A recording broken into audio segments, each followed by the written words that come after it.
adik-adik di Kega. Senang Kak Indri bisa ketemu lagi dengan adik-adik hari ini.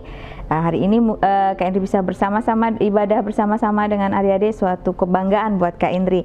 Sebelum Kak Indri mau bercerita sesuatu buat adik-adik hari ini, kita berdoa dulu ya. Mari kita berdoa.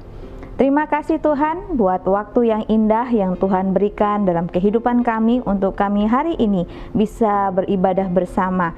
Tuhan, berikan kami hati yang siap mendengarkan firman-Mu, hati yang mau menjadi pelaku firman-Mu, hati yang mau menjadi dampak, hati yang mau jadi berkat buat orang-orang di sekitar kami melalui firman-Mu yang Engkau mau sampaikan hari ini. Terima kasih Tuhan, di dalam nama Tuhan Yesus, haleluya, amin. Ya, Kak Indri percaya adik-adik sudah siap ya apa yang Kak Indri mau ceritain hari ini. Tapi sebelum Kak Indri langsung sama ceritanya, Kak Indri punya sesuatu. Kita tebak-tebakan ya. Tebak-tebakan begini.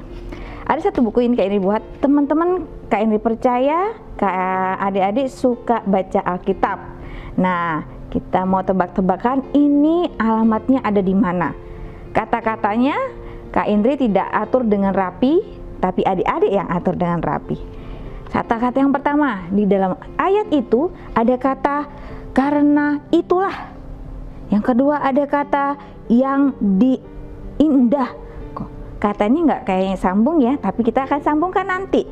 Apalagi ya, kita mau buka. Nah, apalagi? Kemudian dalam Tuhan. Ada kata apa lagi? Segala hal. Terbuka lagi, apa ya?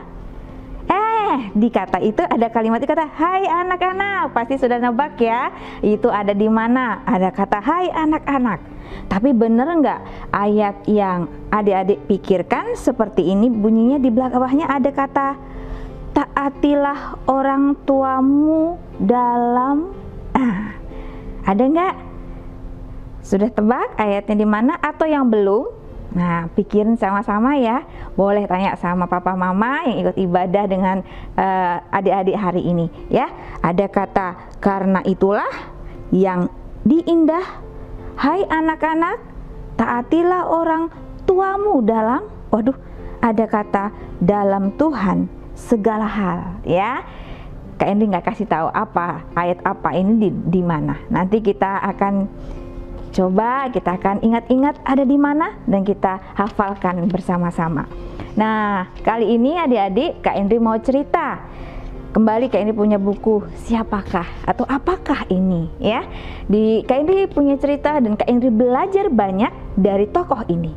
Kak Indri juga mau apa yang Kak Indri pelajari, apa yang Kak Indri menjadi berkat buat hidup Kak Indri juga menjadi berkat buat adik-adik yang mendengarkan atau nonton saat ini ya. Dia adalah dia seorang laki-laki adik-adik. Laki-laki ini dia lahir pada tahun 1991. Jadi kira-kira kalau tahun 2020 dia umur berapa ya? Sudah dihitung? Umurnya 39 tahun. Kemudian dia tinggal di Tiongkok, bukan di Indonesia. Dia tinggal di Tiongkok jauh ya. Kemudian dia keluarga yang sangat miskin. Laki-laki ini waktu dia mengalami kesulitan, dia tinggal itu dengan keluarga yang sangat miskin ya. Mau makan susah, mau apapun dalam kehidupannya dia susah. Dia tinggal bersama ayahnya. Tapi sayang, ayahnya dalam kondisi yang tidak baik. Ayahnya sedang sakit keras dan tidak bisa bekerja. Dia memiliki ibu, tetapi karena kondisi yang dihadapin, karena kehidupan yang sangat miskin, membuat ibunya pergi dan meninggalkan laki-laki ini. Kak Indri cerita, laki-laki ini waktu kejadian ini dia berusia 10 tahun. Ya, waktu dia umur 10 tahun, ibunya meninggalkan dia, ayahnya sedang sakit dan hidup keluarganya sangat miskin. Kemudian bagaimana dengan dia lagi? Kita mau kenal. Dia hidup dan berada dalam situasi yang sulit. Sulitnya apa? Kita bisa bayangin ya, kalau kita nggak bisa makan, kemudian kita tidak bersama ibu kita, kemudian ayah kita sedang sakit, susah untuk bekerja, sedangkan dia baru anak umur 11 tahun waktu saat itu. Dia berada dalam situasi yang sulit, tidak seperti kita. Mungkin adik-adik bisa main, adik-adik bisa menikmati fasilitas yang ada, saat itu dia tidak bisa. Dia berada dalam situasi yang sulit. Nggak ada yang mau ya dalam situasi yang sulit. Kemudian dalam situasi yang sulit, laki-laki ini mengambil keputusan yang benar. Dia mengambil keputusan untuk bekerja keras. Dia berusaha. Anak laki-laki ini dia berusaha dengan sekuat tenaganya dia. Kemudian apa yang dilakukan? Dia pantang menyerah, nggak mudah putus asa. Dia berusaha dulu, tidak putus asa, mencoba segala sesuatu, tidak takut salah, tidak takut tidak berhasil, tapi dia terus berusaha. Kemudian apa lagi? Hal yang luar biasa dari laki-laki ini, anak laki-laki ini, dia tidak melakukan kejahatan. Kadang-kadang situasi yang sulit, yang nggak baik, yang dirasakan, orang kadang-kadang bisa berbuat sesuatu yang jahat, bisa mencuri, bisa mengambil hal-hal atau melakukan hal-hal yang harusnya tidak boleh dilakukan, yang membuat Tuhan sedih. Tapi dia buat keputusan tidak melakukan kejahatan, tapi memikul tanggung jawab. Walaupun masih kecil, umur 10 tahun, dia bisa mengambil keputusan untuk berani dalam situasi yang sulit untuk memikul tanggung jawab. Tanggung jawab apa adik-adik? Tanggung jawab untuk hidup keluarganya, hidup papanya. Bagaimana dia harus berjuang supaya papanya bisa makan, bagaimana dia harus berjuang, bagaimana papanya beroleh obat, bagaimana dia berjuang, bagaimana dia memperoleh uang itu untuk beli obat, bagaimana dia juga harus berjuang sebagai anak, dia juga harus sekolah untuk pintar seperti teman-temannya. Nah, tahu apa yang dilakukan adik-adik? Dia tetap sekolah. Dia pergi ke sekolah, bukan diantar, bukan ada angkot, mungkin yang naik angkot itu diantar pakai sepeda motor atau mobil, tapi dia jalan kaki. Dia jalan kakinya melewati hutan, ya, dia sendiri. Nah, dia tetap bersekolah dengan semangat. Kemudian bagaimana dia cara makannya? Kan dia nggak ada uang. Selama dia berjalan, dia mengenal tanaman yang mana dia lihat ini kayaknya bisa dimakan, dia makan. Dia belajar, oh dia mengenal, oh ini tanaman bisa aku makan, dia makan. Tapi setelah itu, mungkin itu tanaman yang baru, oh ini berarti nggak enak, ini berarti nggak boleh dimakan. Aku kok gatal-gatal, mungkin berarti tidak boleh dimakan. Seperti itu. Jadi selama dia sulit itu, dia belajar. Selama berjalan ke sekolah itu dia belajar mengenal. Waktu melewati hutan, apakah ada yang bisa dimakan atau tidak? Mana yang boleh dan tidak? Selain dia sekolah, untuk dia berusaha atau usaha yang dia lakukan untuk menyambung hidupnya, dia menjadi tukang batu. Tukang batu apa yang dilakukan? Dia bantu orang yang memecahkan batu yang besar menjadi batu yang lebih kecil lagi. Nah, setelah dia dapat uang dari sana itu, dia membeli makanan, dia uangnya untuk beli obat untuk papahnya. Tapi zaman dulu, adik-adik, obat yang dipakai itu harus disuntik. Jadi kalau disuntik harus bawa ayahnya pergi ke dokter, sedangkan dia tidak punya uang. Apa yang dilakukan anak laki-laki ini? Belajar. Belajar apa? Dia dengan uang yang dia punya, dia beli buku bekas cara bagaimana menyuntik. Dia mau belajar, dia nggak putus asa. Gimana cara enggak? Dia cari beli buku, dia belajar, dan dia bisa. Akhirnya dia belajar untuk menyuntik ayahnya sendiri dengan obat yang dibelinya. Kemudian apa yang dia terima? Pada umur 15 tahun, dia mendapat hadiah yang terindah. Hadiah terindahnya apa? Pada Januari 2006, ya, pada saat dia umur 15 tahun, dia mendapat penghargaan tinggi dari pemerintah Tiongkok. Penghargaan tingginya kenapa? Karena dalam kehidupannya dia bisa menjadi inspirasi buat orang lain. Dalam kehidupannya, dalam masa kecilnya, situasi yang sulit, bukan dia untuk melakukan sesuatu yang tidak berguna, tapi dia mengambil keputusan untuk memikul tanggung jawab untuk melakukan yang benar. Nah, dia dapat penghargaan. Penghargaan ini hanya diberikan kalau tidak salah hanya sekitar 15 orang dari seluruh daerah itu yang dapat, salah satunya dia.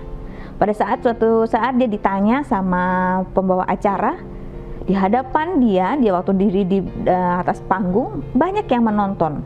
Pengusaha-pengusaha, pejabat pemerintah Tiongkok menonton dia. Saat itu MC bertanya, apa yang kamu minta? Kamu mau minta biaya sekolah sampai kuliah? Kalau kamu tinggal minta, pasti ada yang membiayai kamu. Kamu mau minta apa? Rumah dan sebagainya, kamu pasti ada yang mau menolong kamu. Apa yang kamu minta? Tahu nggak adik-adik? Anak laki-laki ini dia meminta sesuatu yang di luar pemikiran. Biasanya pasti kita akan minta sesuatu yang membuat kita bahagia dalam artian materi. Kita bisa sekolah dengan baik tinggi, kita kita bisa berobat sampai sembuh dan sebagainya. Tetapi yang dia minta adik-adik, dia minta hanya mamanya kembali pulang. Ibunya minta.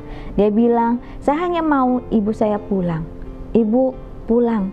Sekarang saya sudah bisa mengobati papa, sudah bisa mengobati ayah. Saya sudah bisa menolong ayah.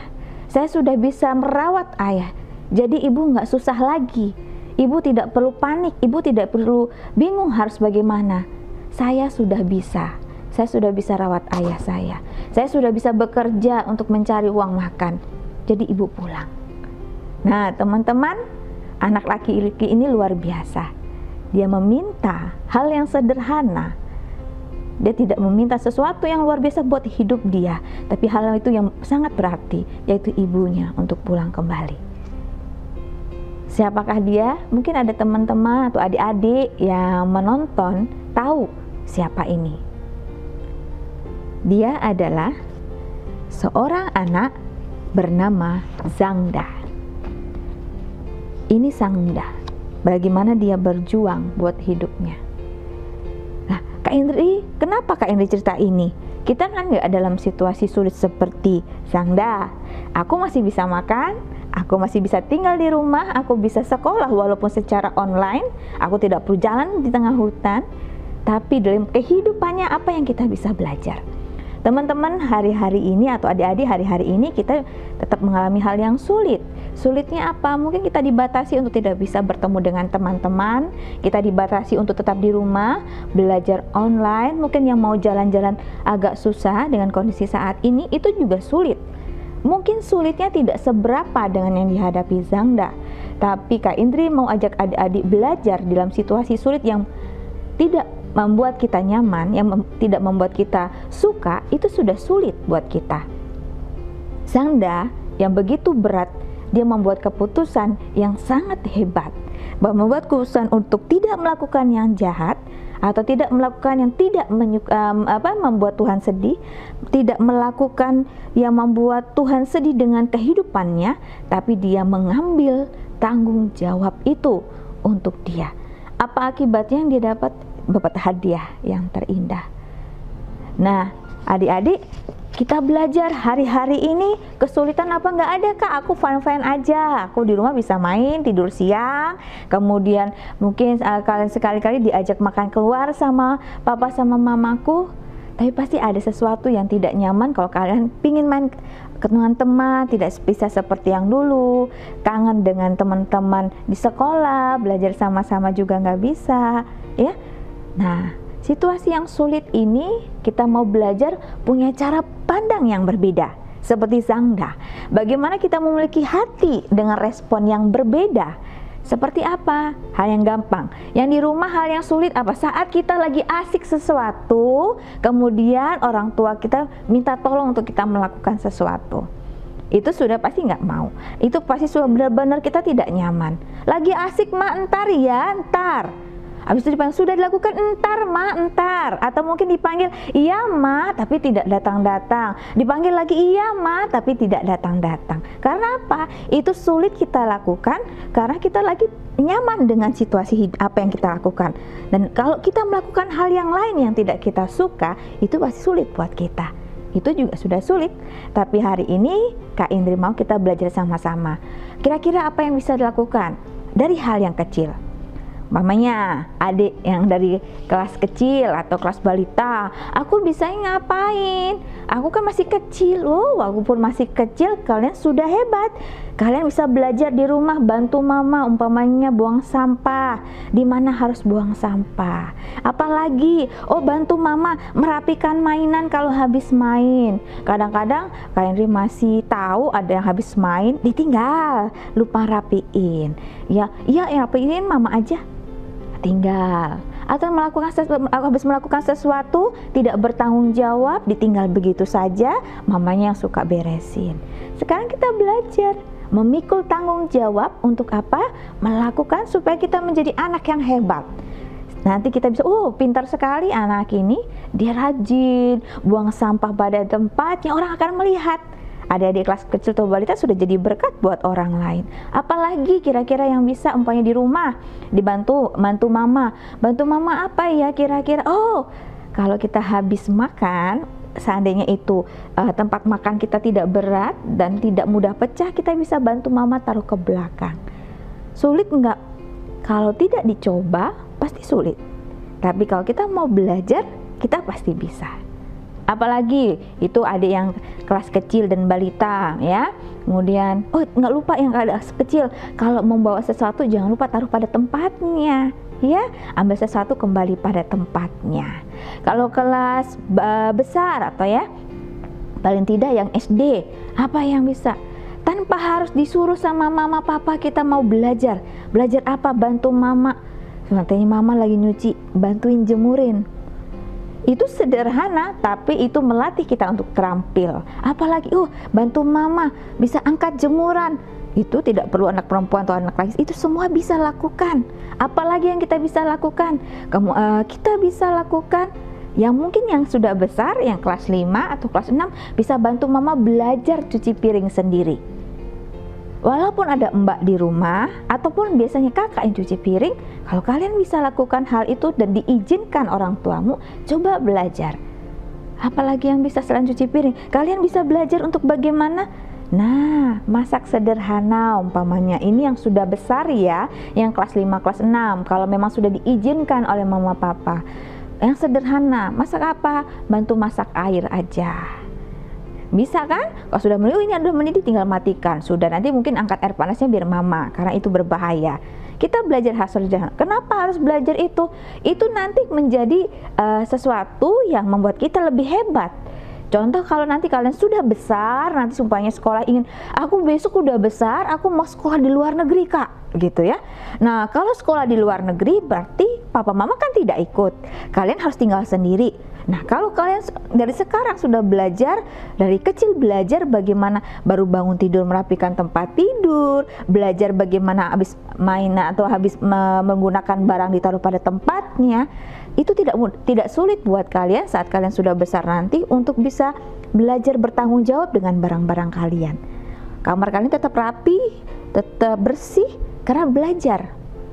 Iya, dari kecil aku disuruh nyapu sama mama, belajar disuruh nyiram tanaman kalau punya tanaman. Teman-teman, setiap orang tua minta bantuan buat adik-adik bukan berarti orang tua tidak bisa melakukan itu semua. Tapi ada maksud dalam hati orang tua kita untuk kita bisa belajar sesuatu, melatih keterampilan kita untuk kita bisa lebih hebat lagi. Kak Indri percaya adik-adik bisa melakukan itu. Lakukannya tanpa harus diteriakin dulu, kak tolong, ayo udah sore. Atau bilang, dek tolong. Nggak perlu seperti itu. Kalian belajar inisiatif. Zangda, dia inisiatif sendiri. Bagaimana dia harus menolong papanya dalam usia dia masih kecil, dia belajar. Dia bisa menyuntik papanya, dia belajar dari buku. Inisiatifnya sendiri, dia belajar. Kak Indri percaya adik-adik juga. Adik-adik adalah anak yang hebat, anak yang pintar, anak yang mau jadi dampak, anak yang menjadi berkat. Situasi yang gak nyaman yang adik-adik rasakan di rumah mungkin bukan berarti membuat kalian sedih, tapi ada satu kondisi buat adik-adik mengembangkan kemampuannya adik-adik menjadi lebih luar biasa, menjadi lebih hebat dan bisa menjadi berkat buat banyak orang. Nah, ayat yang tadi ya, yang Kak Indri kasih ke adik-adik tadi, Yang kita buka tadi sudah dapat? Di mana dan bunyinya seperti apa? Adik-adik sudah bisa tebak ayatnya tadi ada di mana dan bunyinya seperti apa? Ada yang sudah dapat?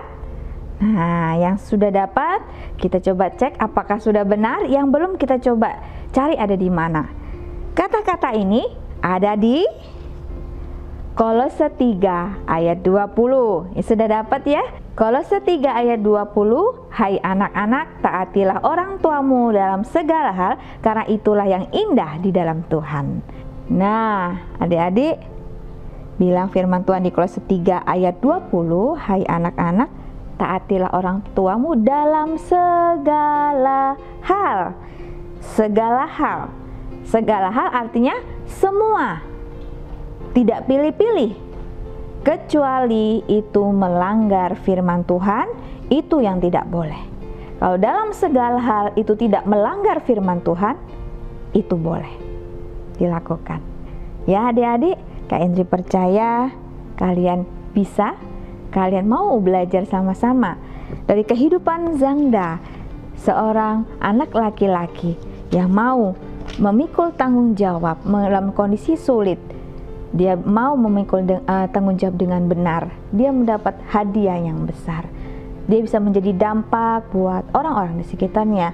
Bukan hanya buat anak-anak, sampai orang dewasa pun dia bisa menjadi berkat. Kayak yang dipercaya adik-adik di Kega juga bisa menjadi berkat. Bukan hanya buat papa mama, lingkungan sekitar kalian bisa melihat papa mama orang lain atau teman-teman bisa lihat bahwa kalian luar biasa.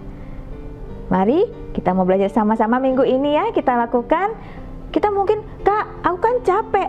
Kita bercoba dulu. Tanpa dicoba, kita tidak tahu. Tanpa kita mau berusaha, kita tidak bisa melihat hasilnya seperti apa. Ya, kita mau berusaha sama-sama dan kita berdoa sama-sama dan kita mau komitmen sama-sama. Kita berdoa ya, adik-adik. Terima kasih Tuhan Yesus, ingatkan kami hari ini untuk kami belajar mentaati orang tua kami dalam segala hal. Kami belajar dari kehidupan Zangda saat dia berani memikul tanggung jawab untuk melakukan yang benar, tidak melakukan yang jahat. Ada hadiah yang Tuhan siapkan dalam hidupnya. Begitu juga Tuhan buat kami, tolong kami Tuhan, mampukan kami untuk bisa senantiasa taat kepada orang tua kami, untuk kami bisa melakukan apa yang Tuhan mau dalam kehidupan kami. Kami mau menjadi berkat, kami mau menjadi anak-anak-Mu yang hebat seperti yang Tuhan mau. Biarlah damai sejahtera, sukacita daripada Tuhan atas kehidupan kami. Di dalam nama Tuhan Yesus, haleluya, amin. Terima kasih adik-adik, kami senang bisa ketemu adik-adik pada hari ini. Dadah.